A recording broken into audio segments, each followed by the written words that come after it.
Hello, beautiful souls. Welcome back to I Care About You, where we explore transformative tools to help create a life aligned with our goals and our dreams and our highest selves. Today, we're diving into a powerful truth. Our habits are the designers of our futures. I'm Juliana J. I'm your host. And today we're talking about your habits, which is perfect for the new year. I would like to remind you that if you would like to talk more deeply about this and personally, you may go to my website, which is linked in the description, and book some time with me. There's also links to my book, Reasons to Live, which offers a lot of advice for working through dark times. So our habits, are they supporting you or are they sabotaging you? Stick around because we're going to unpack how to identify helpful habits, how to shift them, and create routines that align with our goals and our dreams. Let's start with a really simple question. What did you do yesterday? Think about all the small, repetitive actions that happened. How did you respond to stress? What's your morning routine? What's your nighttime routine? How about the scrolling on your phone absentmindedly or using your phone when there's moments by yourself? Our habits, those tiny just reflexes, automatic actions, aren't just what we do, but they define who we are and where we're heading. And James Clear, author of Atomic Habits, says it best. You don't rise to the level of your goals. You fall to the level of your systems. And by systems, he means your habits, the way you do things, the way you talk to yourself is also a habit. If our habits align with our dreams, then we are on a trajectory for success. But if our habits conflict with those dreams, they can quietly sabotage our progress. And what I'm talking about here, a good example of that would be, say, procrastination. Procrastination really goes against achieving goals and dreams. It's sabotaging your ability to move forward because you're putting things off. Now, before we discuss your habits and if they're supporting you or sabotaging you, I just want to bring awareness to the fact that unexpectedly, my house is being worked on today. And so there's some pounding and sawing happening, which you might hear in the background, along with my little dog, who's right there on the couch, who might bark at occasion if she sees anybody walking by. So bear that in mind. There's a lot going on here, which is perfect for a new year, is it not? So let's talk about your habits. Are they supporting you or sabotaging you? Take a moment to reflect. Are your habits helping you move closer to your goals or are they pulling you farther away? And how do you know this? Here are some signs that your habits might be sabotaging you. 1, do you feel stuck? Progress seems impossible. No matter how much you want to change, you just can't start moving forward, or you're frozen in what to do, or you're unsure, or you're letting fear really dominate moving forward in some way. 2, your energy is drained. You're spending time on activities that deplete rather than nourish you. And a lot of us are really, really susceptible to this because we go to work and we put in 150%. We have other people that we live with, children, partners, extended family, housemates, etc., and we put a lot of energy into them. And by the time we're done putting energy into all the things that need to be done, such as this housework that's happening right now, something that needs to be done, your work, your relationships, and all these other things, you don't have that much time for yourself or for nourishing yourself and replenishing yourself. Not that all these things can't be nourishing, but sometimes it's just a lot, all of the responsibilities that you have, and you end up feeling drained rather than nourished by the things you're choosing to do. And the big one I already talked about, number 3, you're procrastinating. Small distractions will derail you from meaningful work.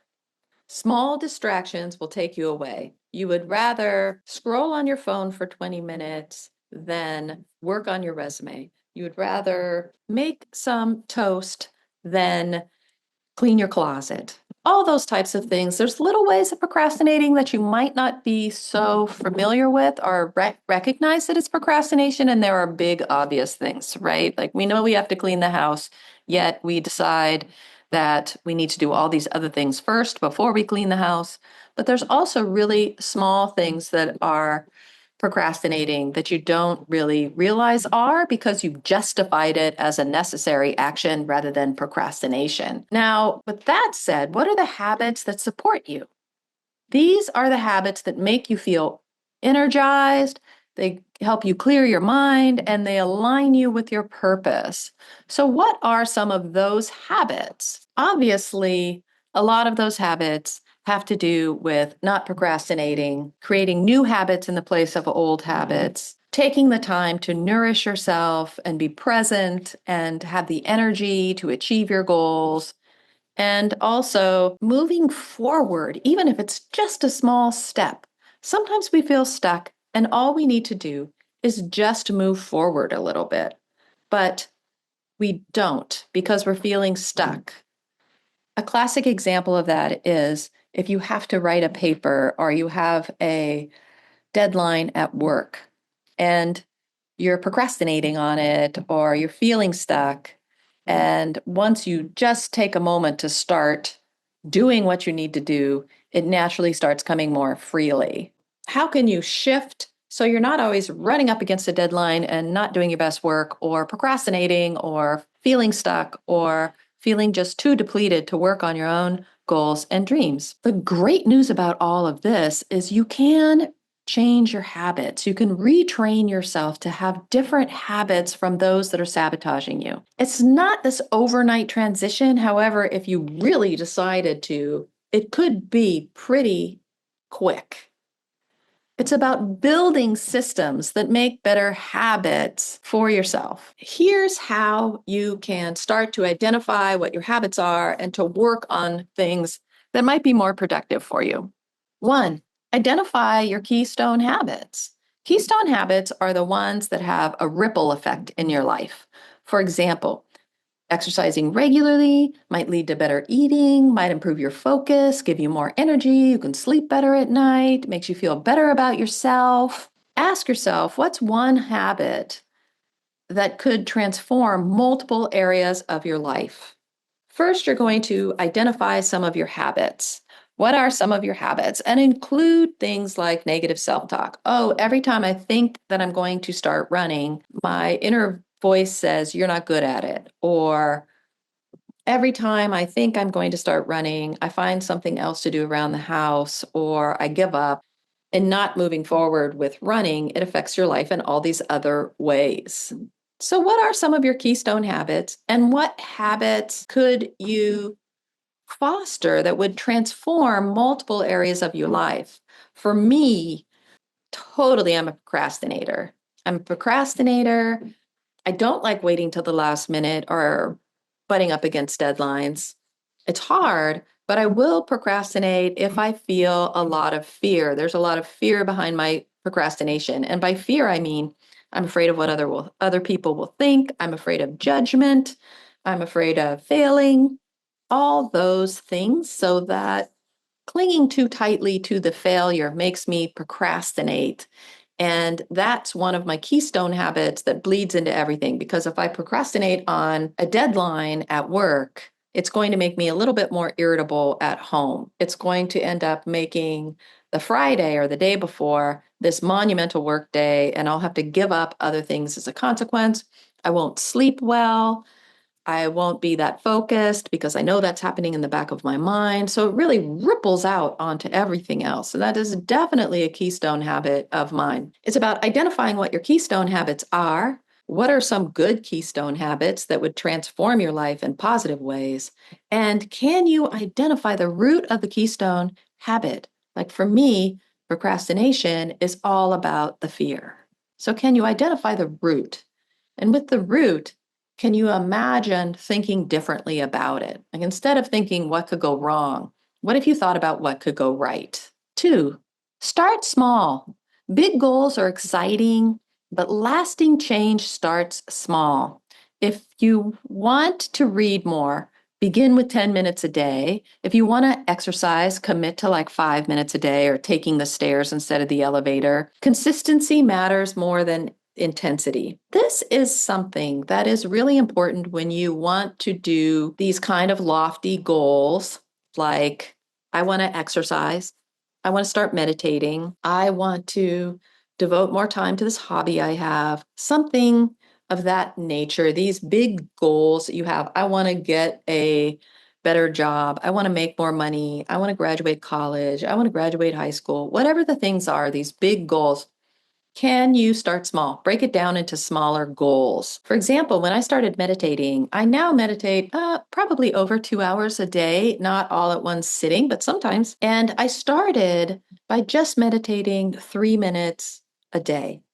And then I worked up to 5 and worked up to that because my mind was so busy all the time with all the things that could go wrong in life and reevaluating everything I ever did with through a negative lens that sitting down to meditate was almost impossible because my mind was so busy. So I started small with just little increments of time and worked up to being actually a meditation teacher. This breaking a lofty goal into small parts, or mini goals as I call them, which I've done a lot of podcasts on that. You could go back and look into mini goals, kind of helps you create this long lasting change.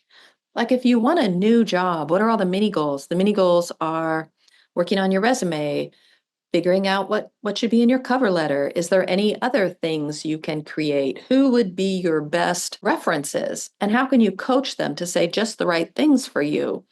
Maybe you need reference letters. Do you need some sort of education? Do you need some sort of networking? And just labeling out all the different parts of that better job as mini goals. 3, stack new habits onto existing ones. Use the habits you already have as anchors for new ones. For example, if you always make coffee in the morning, add a 2-minute mindfulness practice while it brews. I really mean here that you are not taking necessarily your habits that are sabotaging you and stacking new habits on top of it, but sometimes that's helpful as you transition the old habit out. But what regular habits do you have during the day? For example, brushing your teeth. They say you should brush your teeth for 3 minutes. That seems like a long time, right? But during that 3 minutes, could you do a mindfulness practice? Could you say quietly in your mind affirmations for 3 minutes? Could you do any kind of other things like organizing your day or what you're going to do next, or even writing a list for yourself? So if procrastination is one of your things, oftentimes a list is really important for that. While you're brushing your teeth, you can make a list for the day of what you're going to do that will help you from procrastination. So, how can you stack your new habits on top of your existing ones? If you want to be more organized, this is really easy to do that because you can stack a habit you already have to do with something like making a list for yourself that's more organizational, or going through your email inbox and getting rid of emails or unsubscribing to things that no longer interest you while you are brewing coffee or waiting for the coffee to brew in the morning or making tea or waiting for the bus. A lot of people will listen to podcasts like this while they're commuting. I was one of those. I did that a lot. I actually learned French commuting. So stacking your new habits on top of existing ones. 4, try to get rid of the triggers for the bad habits. So identify what leads you to those unhelpful habits and remove those triggers. If scrolling on social media distracts you from work, try keeping your phone in another room or in your backpack during focus time. Or figure out what those things are. If procrastination is scrolling on your phone as part of your procrastination model, what can you do to eliminate that going to the procrastination? Is it that you feel when somebody asks a task of you at work, your immediate response is to be like, oh no, I don't know what to do. And so you start procrastinating. What is the root of the bad habit? And how can you identify a different approach than what you were doing before? And as always, I say this all the time, celebrate Every time you stick to a good habit, celebrate it, since rewards reinforce positive behavior and keep you motivated. And use rewards that are interesting to you. For a long time, I thought rewards were what everyone else thought were rewards. Like, oh, if I ran solidly for a week, then my reward would be some big decadent dessert. But I didn't really care that much about that. So I had to decide what is a motivation factor for me that would positively reinforce this behavior of making it through a whole week of running or attempting to run. And for me, that was ending my run at the cliff on the Pacific Ocean so I could take 10 minutes to just be in awe of what the ocean was. Because I'm telling you, the ocean is my first love and I love it so much. It's so healing for me. I don't even have words to describe my love and joy for the ocean. And to me, just taking that moment to really look at the ocean was so important because even though I lived right next to it, I saw it all the time. It's just like anything else of beauty. Over time, you kind of stop seeing it because it's just part of your daily commute or your daily life or it's always there and you forget to notice how beautiful it is. And that is true for people too. You can stop noticing how beautiful the people are in your life. And so just taking a moment to realize how beautiful everything is so, so helpful. And I want to add one thing to this. It's not really celebrating a win, but I also want to talk about the flip side of that. Be kind to yourself if you let yourself down. You're trying to change a habit that you've worn into your brain as something you do all the time. And that takes time to shift and to change your way of being. And in times of stress, you might go back to the old habit, even though you've been doing really well with your new habit, and give yourself some grace. It's okay to make a mistake. We are not perfect. No one's perfect. Perfection doesn't exist. So give yourself some grace when you feel like you let yourself down and get back out there. Don't let that stop you. A lot of people will say be on an exercise routine and stop doing it for a week because maybe they're sick, maybe they're just tired, maybe they don't have the time, something happens, maybe their gym's closed for 2 days or something gets them out of the habit, and then they don't go back. So just because you have a defeat, or you feel like you let yourself down, or you feel like you didn't stay with it, you can get right back up and get right back on that horse and start doing it again. Don't let the times that you aren't perfect affect you and just be a reason or an excuse to go back to bad habits. Let go of all those bad habit excuses. Like it's not working out to be, I've been trying to get a job and no one will pay any attention to me. So I'm just going to go back to not trying to achieve that goal. No, don't let those things stop you from moving forward, from getting back out there, from starting again. It's just a lesson. If you're not getting response, ask yourself why. Figure out why. What could you do differently? What could you do new? Is there somebody you could talk to about it? Could you have a mentor? What do you need? There's a missing piece there. Go on a quest. What's the missing piece? Don't just be like, well, I tried and it didn't happen, so I'm going back to whatever it was I had before that I don't even like. This is time to break those connections, to break those connections in your brain that are leading you to those old habits. So we can talk a lot about habits. It's sometimes hard to connect them to your goals. So how do you create habits aligned with your goals? Visualize your ideal future. I said this in the last podcast where I was talking about letting go of the old year and embracing the new year. Visualize your ideal self. What's your ideal self? Visualize your ideal self. Picture that person you want to become. What habits does that version of yourself have? And start adopting those habits. And believe me, you will know. You know what the habits are of your ideal self. You can know those things. We like to think we don't because if we say we do, then we have to answer to why we weren't doing them in the first place. Or we're so depleted and feeling like we matter, we're enough, we're smart, we can do this. We lack self-love. We have a lot of negative self-talk, and we let that rule our world. And we feel like, well, do I really know what my ideal future self would do? maybe I don't. Maybe I'm not smart enough. Maybe I'm not capable enough. Maybe I don't know what that is. I mean, look, I haven't done it yet. No, that's just all your negative self-talk. You do know you can do it. You are incredible. Part of shifting your habits is letting go of that negative self-talk when it comes into your brain, because that negative self-talk is always reinforcing your bad habits. The negative self-talk is never reinforcing a good habit. It's only reinforcing the good habit if you recognize it as negative talk to yourself and you realize it's garbage and you let it go and you use it as fuel and gumption to follow a better habit. Focus on identity, not outcomes. Instead of saying, I want to write a book, say, I am a writer. Your habits reflect who you want to be. I actually did this 100%. I changed how I thought of myself. And I actually said, I am a writer. And I started telling people when they would ask me, what do you do for a living? I would say, I am a writer. When I was writing my first book, Reasons to Live, because it was really hard to stay on track with the book moving forward. I had to work through a lot of procrastination there because I had a lot of negative self-talk about maybe I don't know anything. Why am I writing a book? Maybe I don't know, are my experiences valid enough to talk about this subject? And yes, yes, and yes, they all were. I am a very knowledgeable person. That's another thing I use all the time. I am smart.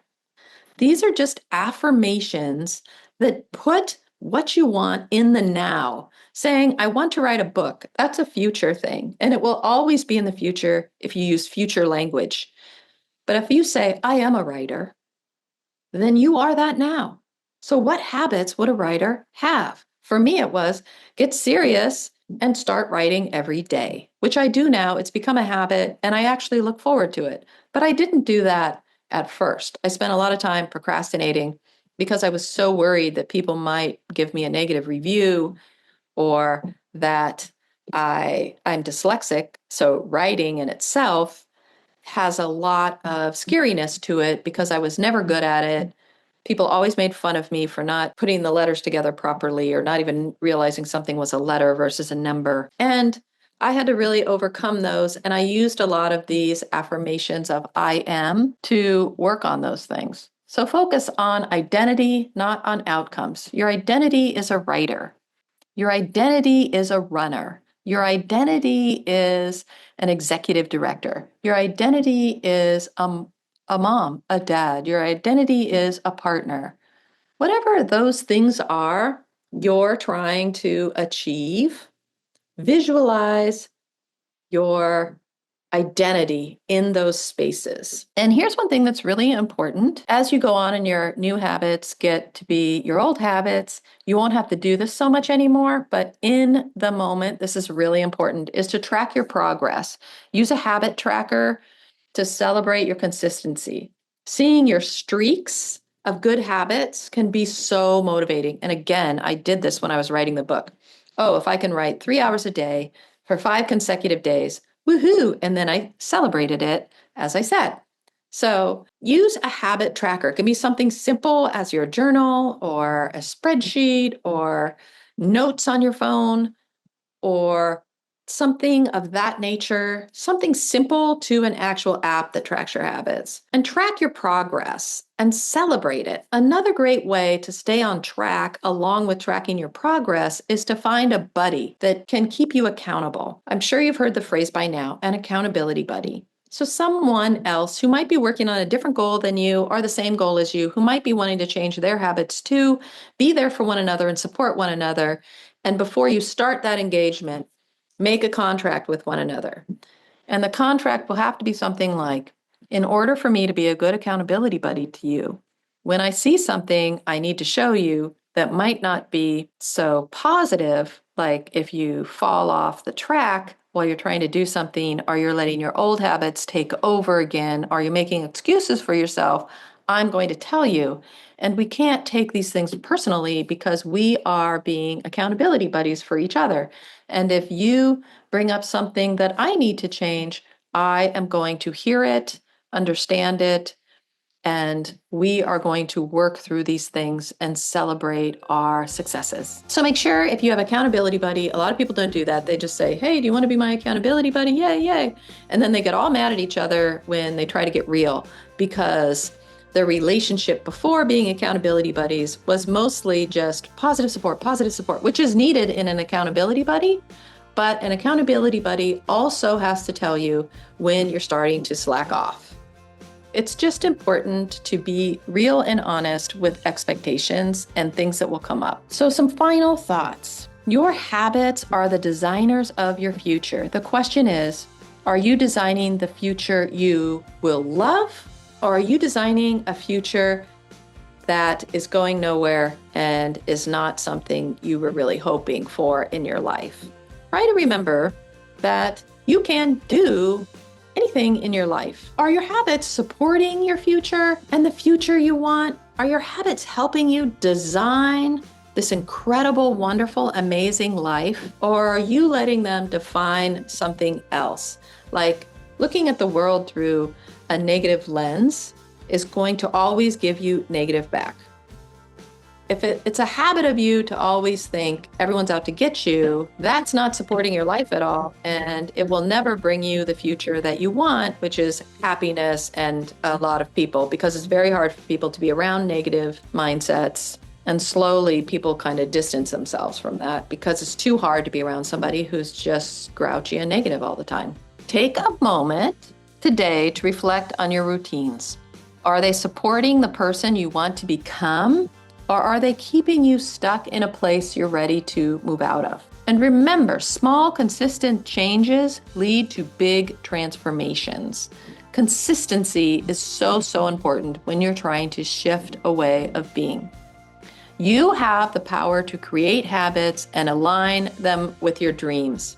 And in doing so, you design a future you're excited to step into every day. You're excited to imagine every day. So you hold the power. You have the power to make these transformational changes in your life, and it can be as simple as changing a few habits. So thank you so much for joining me on I Care About You. Again, I'm Juliana J. If this episode resonated with you, please share it with a friend or leave a review. Comment below on what you're trying to work on. That really helps people. If we can all be supporting one another through this time, it's really helpful. And I always try to come from this place of vulnerability. I don't know all the answers, and that allows people to be able to share their situation with me. So sharing with one another and being vulnerable is so important in supporting each other through this life endeavor. And remember to like and subscribe, depending upon your platform. And don't forget, you are the architect of your life. And every habit is a building block towards your dreams. So my dear friends, know that I love you and I support you, and you can change your habits and reach your dreams. I know you can. If I can do it, you can do it. And until next time, take good care, my friends. Know that you deserve this change in life and all these wonderful things that lay before you. I'm so excited to see what happens and where you go.